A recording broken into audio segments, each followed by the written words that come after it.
Welcome to Wanna Be Clutter Free, formerly Wanna Be Minimalist, the podcast for busy families who are tired of the chaos, fed up with being overwhelmed, and ready to enjoy life again.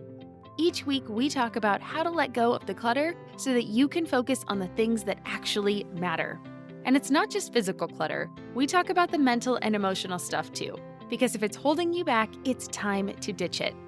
I share what I've done in my own life to declutter, organize, and calm the chaos, but you won't just hear it from me. There are amazing guests too.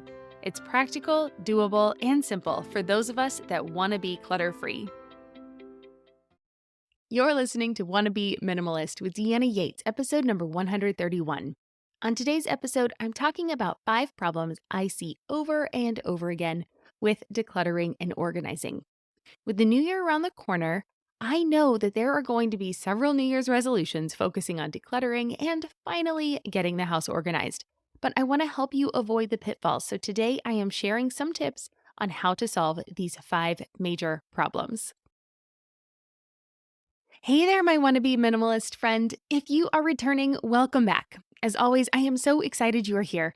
And if this is your first time here, well then, welcome to the show. I create this show for all of you listening, and my hope is that it will help you in your home and your life. Today is a little bit different for me. I normally talk about the positive side of issues, but today I'm talking about problems with decluttering and organizing. I'm in the midst of writing a book about the clutter-free life method, and the information today is from one of the chapters.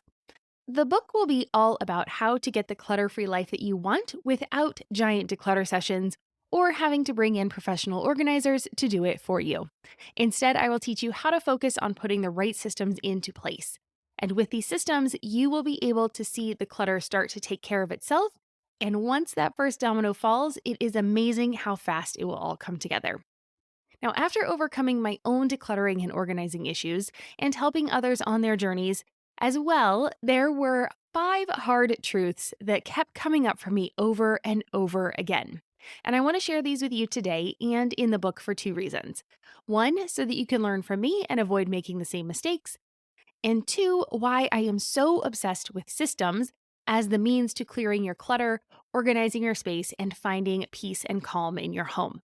So, today we'll take a quick stroll through some of my past experiences, and I think you'll find a lot of value in taking a peek behind the curtain. But before we dive in too far, I do want to take a moment to ask a favor from you. If you like this episode, can you please take a moment and give it a rating or review on whatever app you are listening to this show on? If you're on Apple Podcasts, I would also be thrilled if you would also leave me a quick review. That is what Hay Bales did, and here is what she had to say, and I quote, "Addicted, 5 stars. This podcast really helps get my butt into gear. I listened to episode 35, really listening to all, and already on 56 after a week or so. Anyways, 35, so good, go listen," end quote. Well, Hay Bales, thank you for that awesome review, and I am happy that I get to be part of your journey, even if it is as your butt kicker. And I will be sure to leave a link in the show notes for episode 35 for those of you who want to go check it out after this one. All right, let's get back to why you are here today, though. And it's those hard truths or problems with decluttering and organizing and what you can do about them. So, hard truth number 1, bins will not solve all sins. So, if you watch a lot of home design shows or you follow home organizers on Instagram, you have probably had the thought cross your mind that if you just had the right bins or more bins, you would finally be organized. Now, I used to think the same thing, but I had to learn this lesson the hard way. Early on in my journey to getting our home in order, I rushed out in search of the perfect bins for all of our storage spaces. I went to Target, Dollar Tree, and even forked over lots of money for those pricey clear bins at the Container Store. Alpha may have also made an appearance in our house. I had canvas bins, I had clear bins, I had bins that worked like drawers, I had bins that fit under our bed.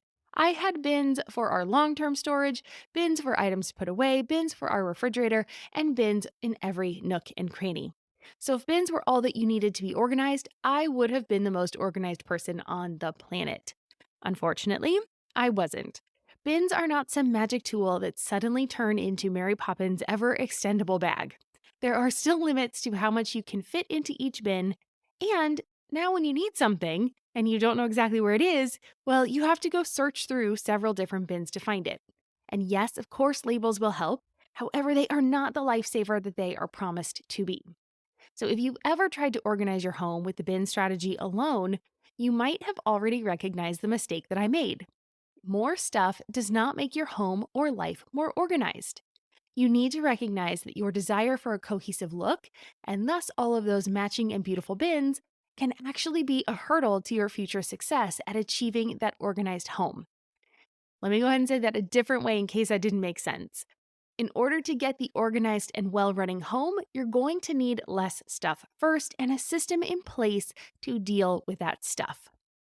So, in your home, you crave simplicity, not just a space that's pretty to look at. Of course, you want it to be pretty, but it also needs to be functional and it needs to hold up to the demands of everyday life. That is a tall order. You want to be able to find what you need when you need it, but more than that, you want your family to be able to find what they need when they need it and not always have to come to you when they are on the hunt for that scrunchie or that Hot Wheel or whatever else they need. Better yet, you want them to be able to help you put things away when they are done playing with them or using them.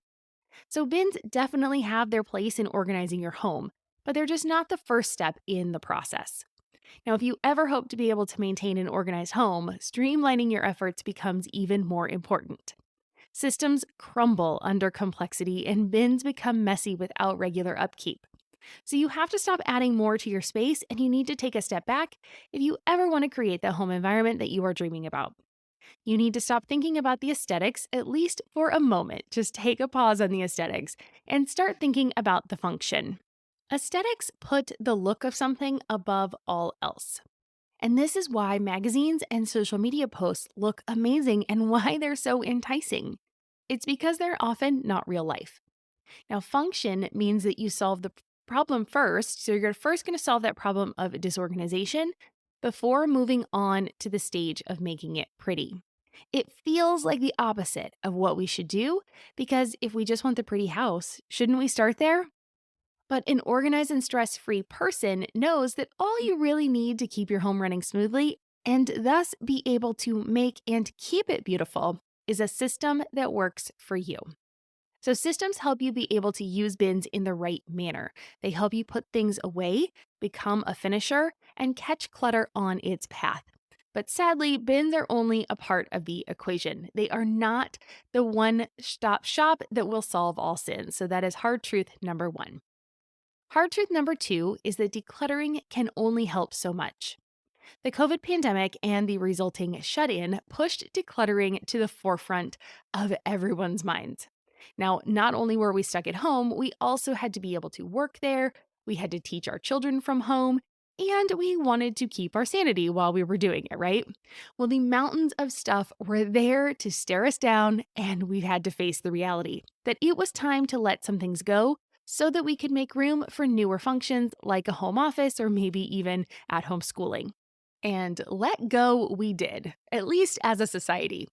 So many people decluttered that local donation centers had to start turning donations away. However, there were lots of families that didn't have the time or the energy to declutter. And if that's you, I want you to know that it's okay. It turns out that decluttering is not a magic wand that makes all of your organization issues disappear. Because what happens is that once people declutter, they find ways to fill up those spaces again. The big declutter, well, it happened because people needed more space to do new things, not because they realized stuff was causing a problem in their everyday lives. So instead of following a proven process for how to set up your home, they went out and just bought more stuff. And that new stuff filled up those empty spaces, and now their homes, while they may be styled a little bit better because the stuff is newer, well, they're just as full as before. And as our needs change in our homes and as people head back into the office and the kids return to school, we are finding out that our homes need a revamp again. Does that mean we shouldn't declutter then? Well, of course not. The piles of stuff in your home are causing a real problem. A couple weeks ago, I listed out a ton of clutter statistics, and I want you to go back and listen to those if you need help kind of looking at clutter from a 30,000 foot view. And I'll make sure I leave a link in the show notes for sure, because there we talked about how clutter takes a toll on your mental health and how it also wastes a lot of time and money. But I want you to look at your stuff in a new way. I want you to imagine that you are in a boat on a lake. Go ahead and picture yourself there. Suddenly, there's a hole in the boat, and the water starts filling up and the boat begins to sink. And you now have two options. Option number one, you can start bailing water out and hope that you can bail faster than the water pours in. Or option number two, you can stop the water coming in through the hole first and then bail out the water that is still in the boat. Now, both of these solutions will work in the short term. You may be able to bail water out fast enough to get back to shore before that boat sinks. However, this does not fix the problem long term, and you will likely be exhausted by the time you reach the shore. There's also a good chance that the boat will sink before you get there. So clearly, the second option of fixing the hole and then dealing with the water still in the boat is the better option if you can do that. And this gets to the heart of the matter that allows you to continue on with your day. Yes, it will be an inconvenience and you'll be wet, but the problem will be solved. And this example is like the stuff that we buy. So our clutter is the water and the boat is our home. If we choose the first option and just declutter, where we bail out the water without fixing the hole, which is buying more stuff, our boat might sink, which means that we get overwhelmed and we get stressed out. However, if we fix the hole first by curbing our spending and thus bringing less stuff into our home, we can fix the hole and then actually make progress when we declutter. So yes, decluttering is necessary, but just like we have to get the water out of the boat, it is not the only thing that we need to do to fix the problems of stress and overwhelm that we feel in our homes. And that is why we need a process like the Clutter-Free Life, so that we can reframe how we see the stuff in our homes, we can make the stuff we own work for us, and we can keep up with the inflow that keeps coming in so that we don't sink our boat. And so decluttering can only help so much is hard truth number 2. Hard truth number 3 is getting others to declutter is hard. Now, a lot of times when we first start to declutter, we get super jazzed about tidying up our space, right? We go all KonMari, we toss all of our clothes on the bed, and if you're like me, that first experience ended up with half of the closet on the floor that night because you just didn't get it finished. My poor husband, he was staring at me with what felt like daggers. He wasn't, of course. He was pretty understanding. He's a really understanding guy. But he desperately wanted to go to bed, and our room was a disaster. So you probably have a story or two like this as well. You start going through a drawer or a box. You have this plan to clear it out, and then suddenly 2 hours have passed or more. You're well on your way on a trip down memory lane, and the drawer is only half cleared out, or the room is only half cleared out, or, we maybe bite off a little bit more than we can chew because we're pretty excited. Or maybe you're working on decluttering your closet and you were making good progress, but now you're tired, you're hungry. It looks like a tornado blew through your living room. Maybe the kids have derailed your efforts more than once. Or the promises to your partner of clearing out a room got put on the back burner. Hey, I get it. There is only so much time in the day and it's hard work. Now, decluttering this way can be done. These big declutter sessions, yeah, they can be done. But it's hard and we often like to put it off if we can. Which is why we turn to our partners or our kids' stuff, right?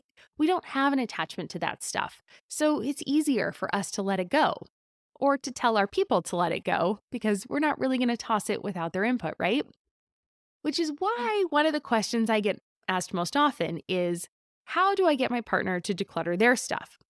It's a tricky question, and unfortunately, I don't have a simple answer for you. My answer to that popular question is that you have to find out how well the asker of the question is doing with decluttering their own stuff. So if you ask that question to me, then I need to ask you, how well are you decluttering your stuff? You see, I'm a firm believer that we have to lead by example. I'm Margaret. And I'm Amy. And together we host the podcast, What Fresh Hell? Laughing in the Face of Motherhood. Margaret, I would say you're sort of a where are my keys kind of mom. Correct. Sometimes a where are my kids kind of mom. Well, you're, Amy, more of a we were supposed to leave 35 seconds ago, mom.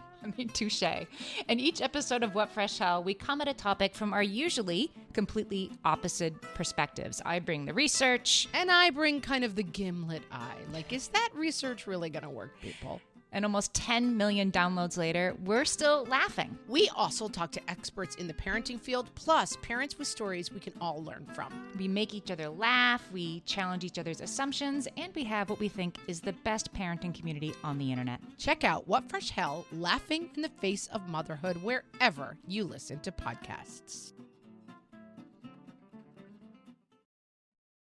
It's possible that you've set the example that you won't follow through with decluttering yourself. And when that happens, it's time for you to regroup and figure out how you can lead your family to your eventual end goal, because decluttering really is only part of the battle. So here's my point. It's really hard to get people to do something that you are not willing to do yourself. So getting others to declutter can be really hard if you're not in the right space as well.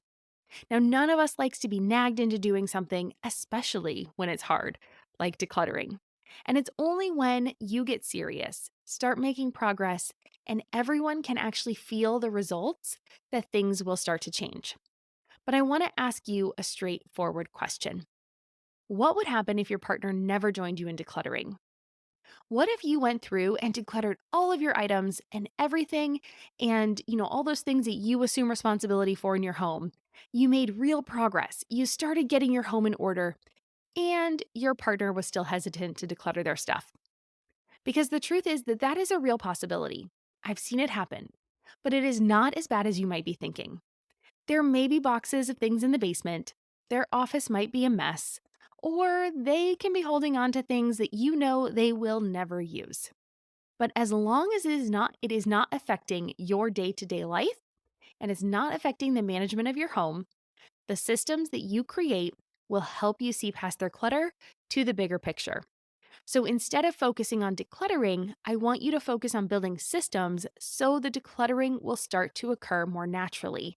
And it just kind of flows into the day-to-day life, and you can set up these systems so that their things no longer bother you because there is a plan of action in place. So that's hard truth number 3. Getting others to declutter is hard. Hard truth number 4 is big declutter sessions suck. They just do. If your goal is to have a clutter-free home, it is likely that you have tried a big declutter session in the past. This is when you spend the whole day pulling out boxes and bins, sort through everything into giant piles of toss, donate, keep, and sell. And the problem is, those days and big declutter sessions, well, they in general just suck. You know it, and I know it. They take away our energy, they break our resolve, and they often leave us feeling defeated. I know this from firsthand experience, and it's why I no longer encourage a giant all-day declutter session unless you are moving to a new home and you're paying to ship all of that stuff that you will never use to a currently uncluttered new space. So if you've tried one of these big declutter sessions in the past, like me, you might have started out the day full of excitement, right? You're full of excitement and anticipation. You're ready to go. You can see the space in your mind. I mean, it looks like the spread in a magazine. It's all nice and neat with everything sorted into a matching bin. We'll skip over the fact that those magazine spreads are not real life, like I said earlier, and we'll just go with our vision, right? You've got your supplies, the upbeat music playlist is on, snacks are at the ready, the iPad is charged up for the kids, and you and your partner have your tasks assigned. Like a team coach, you rally your players, you get everyone pumped up, you review the plan, and you cheer, let's go! You clap your hands together, you start the day, right? Now, this is me. This is what I do. I'm this person. So if your day continues like mine has in the past, that excitement quickly wears off as you face one tough decision after another without an end in sight. You said you would get through the garage today, and it's only been 10 minutes. How are you going to keep this up? Well, the problem is that the average attention span for adults, it's sadly only 15 to 20 minutes, and it's even shorter for children. After that, you have to work really hard to keep everyone on task, yourself included. And the decision fatigue sets in. These are real things. So what started out as a rally cry for your team's success often becomes a symphony of whines, complaints, and groans as the hours tick by. Or you might find yourself alone and resentful as you wade through years of purchases and accumulations as one by one your family sneaks off to escape the dreaded task of decluttering. Now, this is what I mean when I say big declutter sessions suck. That's not to say that you will never declutter stuff. Your stuff sadly won't magically sort itself out for you, but those big declutter sessions, they're not the way to go. The key to successfully getting through your things is to understand how you work best and to realize that it is a game of this or that. Your home has a finite amount of space in it, so you can look at it as one big container. So picture it like you see it when you're flying. Like, have you ever been in an airplane and you've looked out the window and you see all the little houses and cars below and everyone's real little? From that height, you can see everything neatly lined up. They start to look like little boxes. And you can imagine that you are a child looking down at a dollhouse. And so as you see all of the rooms with all of the stuff, you kind of picture it that way. I want you to look at it as a dollhouse and you're putting things away in each room. Now, all of the things you own fit into your home, and you get to decide how much space there is for actively living and how much space there is for passively storing. But it all has to fit in the container. So each box used for passively storing stuff, now those may or may not get used in the future, right? It's stuff for storage. Well, it takes away from the space that you have to do all of the actual living activities like playing, cooking, sleeping, dancing, relaxing, etc. Once you tap into this realization that you actually trade living space for storage space in your home, it is easier to see your stuff with open eyes and the decluttering gets easier. With systems in place, you'll still declutter as you work through your home, but it's no longer going to be a whole day affair. Instead, you're going to work with your natural attention span that all of us humans have, and you're going to work in shorter 15 to 20-minute sprints. Now, the result will be clarity for what you want your home to be used for, which makes it easier to make decisions. You'll have more energy, it's going to be concentrated on making measurable progress, and your family's going to be a lot happier because they don't have to spend an entire day fighting with you and clutter and stuff, right? Now, this is what can happen when you realize that the home and life you want is just a game of choices. Yes, you can dial up your progress with focused decluttering efforts, but to truly enjoy the benefits of a calm and peaceful home environment, of being able to feel energized by your home while also being in control, well, it all comes down to knowing what game you are actually playing.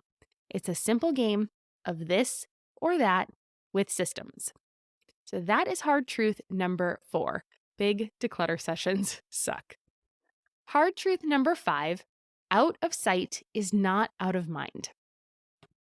Have you ever put something in a box or in a pile or in a drawer and had the thought, I'll just deal with this later? But then you wake up in the middle of the night thinking about that item or task. Just me? All right. Well, maybe it's a return you need to take back to the store before the deadline. Maybe it's a bill you need to pay. Maybe it's a gift that you received, but you feel guilty about not wanting or appreciating it, so you just stick it in the box and you hope it'll go away. Well, for those active things that you need to remember to do, like processing a return so that you actually get your money back, or paying a bill on time to avoid those late fees, tossing those things aside can have real consequences to our bank accounts. And for items like an unwanted gift, well, guilt can make us feel bad, and too much of that can affect our health and well-being. So the problem is that we encounter things like this on a daily basis, and each one comes with a task added to our constantly running mental to-do list. It starts off small, generally, and, we're able to keep up with it at first. But then, as the demands of life continue to compound, our stress levels rise, and you're probably sitting in a place where that list is pretty long now. If you're listening to this, you could be like me, right? You're a mom, you've got school-aged kids, and there is a ton to do, especially this time of year. And so here's where our cluttered homes come in. There was a study that was published in 2012 by UCLA, and it was the first of its kind to link, quote, high densities of household objects, now that's your clutter, to, quote, physiological responses that can markedly compromise a homeowner's health, end quote. Those would be your high levels of stress. Now, the thorough study was able to prove that women's cortisol levels rise when they define and experience their home as cluttered. The participants gave self-guided tours of their homes to the researchers, and those who used keywords like messy, cluttered, stuff, or should as they described their homes experienced a higher rate of depressed moods based on hormonal measurements taken over the span of several days. So we often think that if we just box our items up and put them out of sight, they will also be out of mind, but it's just not true. even if we are not actively thinking about them or keeping track of them on that mental to-do list. The boxes of clutter we have in our homes, at offsite storage facilities, or at our offices stress us out if they are things that we feel are under our control. We are not able to live the calm and peaceful life that we want if we keep sticking our heads in the sand and thinking that our problems will just go away. So it turns out that if your homes are cluttered, our minds are cluttered too. And this leads to those elevated stress levels, feelings of low self-worth and guilt, especially for mothers. As that UCLA study discovered, those same effects of stress from clutter were not identified in the fathers participating in the same studies and living in those exact same houses under the same conditions. So it really is falling on us moms.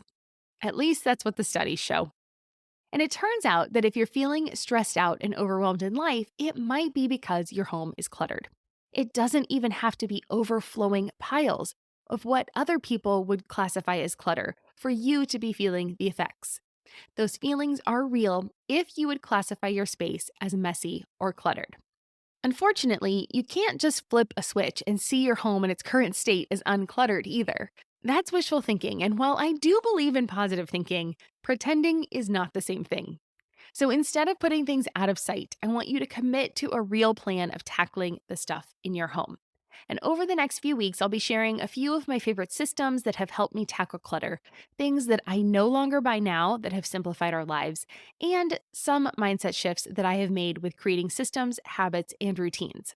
So if you're looking to dive deeper on this idea of a clutter-free life path, I want you to make sure that you are subscribed so that you are notified when new episodes air.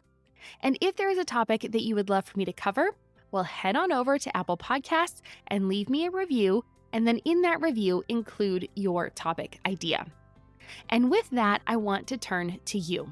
So did any of these 5 hard truths surprise you today? If they did, or if they didn't, if they resonate with you, or if you have others to add, I would love for you to come over to the Wannabe Minimalist Family Group on Facebook and share. I would absolutely love to know your thoughts, and I know the other members of the group would too. And as always, I have links to additional resources on my website at wannabeclutterfree.com/131. Again, that's wannabeclutterfree.com/131. And with that, I hope you have a fabulous day, and I will see you back here next week. I'm Deanna Yates, and you've been listening to Wannabe Minimalist. Cheers.